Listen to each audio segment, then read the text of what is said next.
दोस्तों स्वागत है आप सभी का हमारे इस वीडियो में। दोस्तों मैं गोविंद जायसवाल। दोस्तों आज हम यहाँ पर लेंस संबंधित 5 पॉइंट्स पर बात करेंगे, जिसमें से हमारा पहला पॉइंट होगा लेंस के लिए रेखीय आवर्धन। उसके बाद में दूसरा पॉइंट होगा लेंस की क्षमता। उसके बाद में तीसरा पॉइंट होगा लेंस की संयोजन क्षमता।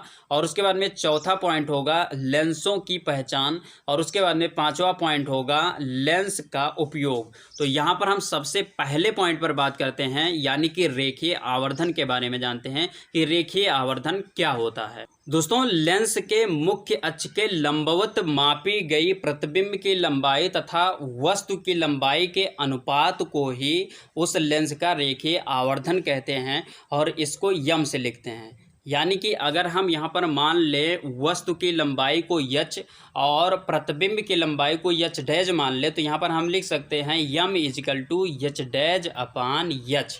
यानी कि यहाँ पर ऊपर की तरफ जो ये यच डैज है ये हमारा हो गया प्रतिबिंब की लंबाई, और यहाँ पर नीचे की तरफ ये जो यच है ये हमारा हो गया वस्तु की लंबाई।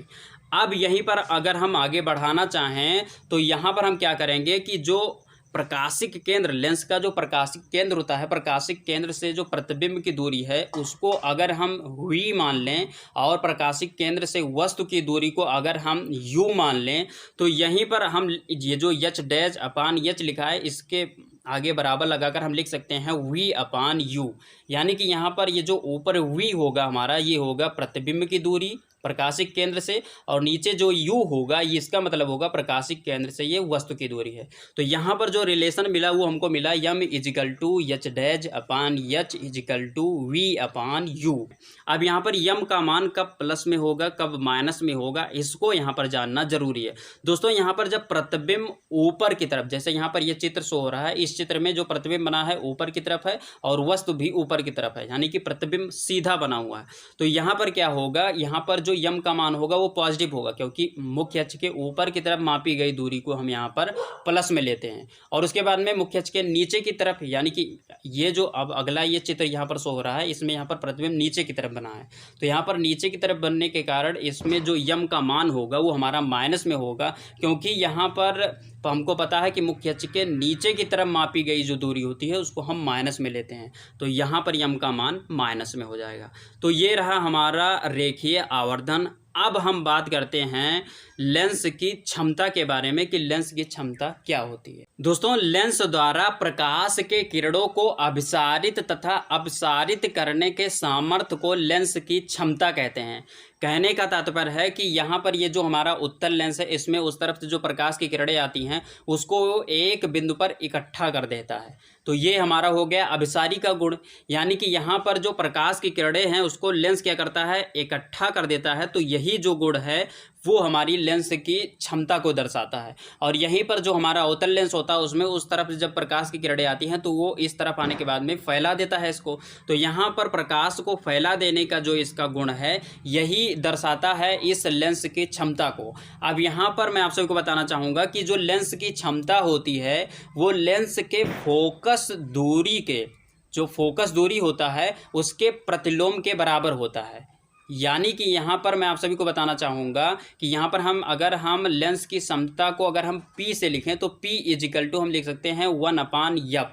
अब एक बात मैं आप सभी को ये भी बताना चाहूँगा कि 1 अपान यप तभी यहाँ पर, यानी कि प्रतिलोम के बराबर यप फोकस दूरी के तभी होगा जब फोकस दूरी को मापी गई हो मीटर में। अब यहाँ पर जब मीटर में मापी जाएगी तो 1 अपान यप हो जाएगा, लेकिन अगर जब सेंटीमीटर में मापा जाएगा तो यहाँ पर ही हो जाएगा 100 बटे यहाँ पर यप हो जाएगा, यानी कि ऊपर 100 हो जाएगा और नीचे यप हो जाएगा। तो ये रहा हमारा लेंस की क्षमता। अब हम यहाँ पर बात करते हैं लेंस की संयोजन क्षमता के बारे में। दोस्तों लेंस के संयोजन क्षमता के लिए क्या होता है कि जब बहुत सारे लेंस को मिलाकर एक बड़ा लेंस बनाया जाता है तो वहाँ पर क्या होता है कि बहुत सारे जो लेंस हुए उनमें से एक एक लेंस की जो यहाँ पर क्षमता है, सारे लेंस की क्षमताओं को अगर हम बीजगणितीय रूप में ऐड कर दें तो यही हमारा हो जाता है संयोजन क्षमता, यानी लेंस की संयोजन क्षमता। जैसे कि यहाँ पर अगर हम बात करें तो यहाँ पर ये बहुत सारे लेंस से मिलकर ये यहाँ पर एक बॉक्स बनाया गया है। तो यहाँ पर मान लेते हैं कि जैसे तीन लेंस हमने यहाँ पर लगाकर इस बॉक्स को बनाया। तो यहाँ पर हम पहले लेंस की अगर हम क्षमता को मान ले यहाँ पर P1 और दूसरे लेंस की क्षमता को मान ले P2 और तीसरे लेंस की क्षमता को मान ले P3, तो यहाँ पर अगर हम लेंस की संयोजन क्षमता के बारे में बात करें तो यहाँ पर हो जाएगा P = P1 + P2 + P3, यानी कि इसको हम बीजगणितीय योग के रूप में लिख सकते हैं। यही है हमारा लेंस की संयोजन क्षमता। अब यहाँ पर हम बात करेंगे लेंसों के पहचान के बारे में। दोस्तों, लेंसों को कैसे पहचाना जा सकता है? लेंसों में क्या करेंगे कि अगर हम लेंस में प्रकाश किरणों को डालें तब हम पहचान कर सकते हैं कि लेंस अवतल लेंस है कि उत्तल लेंस है। यानी कि जब हम मुख्य अक्ष के समांतर प्रकाश की किरणों को अगर हम डालेंगे तो उस तरफ या तो वो फोकस बिंदु की ओर जाकर मिल जाएगी या फिर वह फोकस बिंदु से जाती हुई ऊपर की तरफ फैल जाएगी। इस प्रकार से होगा। तो यहाँ पर ये गुण दर्शा देगा कि ये अवतल लेंस है कि उत्तल लेंस है। उसके बाद में अगर दूसरे तरीके की बात करें तो दूसरा तरीका, हम लेंस को स्पर्श कर जान सकते हैं कि ये अवतल लेंस है कि उत्तल लेंस है, क्योंकि यहाँ पर हमको पता है कि जो उत्तल लेंस होता है वह बीच में मोटा तथा किनारे में पतला होता है। तो जब हम स्पर्श करेंगे तो हमको पता चल जाएगा कि बीच में मोटा और किनारे पर पतला है।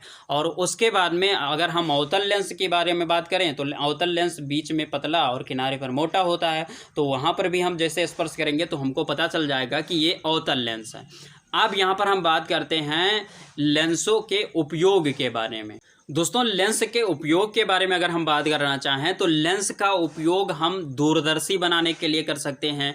लेंस का उपयोग सूक्ष्मदर्शी बनाने के लिए कर सकते हैं। लेंस का उपयोग तब किया जाता है जब कोई, जैसे हमारे आंखों में क्या हो जाता है, कोई दृष्टि दोष हो जाता है, इसमें हमें पास का चीज़ नहीं दिखाई देता या दूर का जो वस्तु हो वो हमको नहीं दिखाई देता। तो यहाँ पर क्या किया जाता है कि लेंस लगाकर चश्मे में, और उसके बाद में जब लेंस लगा दिया जाता है चश्मे में और उसके फोकस दूरी को तय कर लिया जाता है और आंख में बैठा दिया जाता है उसी के हिसाब से जितना आपका प्रॉब्लम है, तो उससे आपको जो दूर की वस्तु जो नहीं दिखाई देती थी वो उसको पास कर यहाँ पर वो आपको दिखा देता है। तो यहाँ पर क्या होता है कि जो लेंस का उपयोग हम अपने चश्मे में भी कर लेते हैं। और उसके बाद में लेंस का उपयोग, जैसे अभी आप देखें तो टार्च जो होता है, टार्च क्या करते हैं कि टार्च में हम लगा देते हैं उत्तल लेंस। तो इससे क्या होता है कि जब टार्च के बीचों बीच में वहाँ पर मान लेते हैं लगा दिया जाता है बल्ब, तो बल्ब क्या होता है कि फोकस बिंदु पर लगाया जाता है। तो यहाँ से जो प्रकाश की किरणें निकलती हैं और लेंस पर टकराती है तो वो जाती हैं, जब मुख्य अक्ष के समांतर होती हैं तो वहाँ पर ये जब लेंस से अपवर्तित होती हैं तो वहाँ पर मुख्य अक्ष के समांतर हो जाती हैं। तो इससे यहाँ पर फोकस पड़ता है। तो यहाँ पर हम टार्च में भी प्रयोग कर लेते हैं। तो इस प्रकार से हम यहाँ पर इस लेंस का उपयोग करते हैं। तो दोस्तों, उम्मीद करता हूँ ये वीडियो आप सभी को अच्छी लगी होगी। वीडियो अच्छी लगी तो वीडियो को लाइक कीजिए, और दोस्तों यदि आप नए हैं हमारे चैनल पर तो चैनल को सब्सक्राइब कर प्रेस कर लीजिए बेल आइकन को, जिससे कि आपको नए वीडियो का अपडेट मिलता रहे। तो दोस्तों, बस यहीं पर दीजिए इजाज़त। जय हिंद, वंदे मातरम।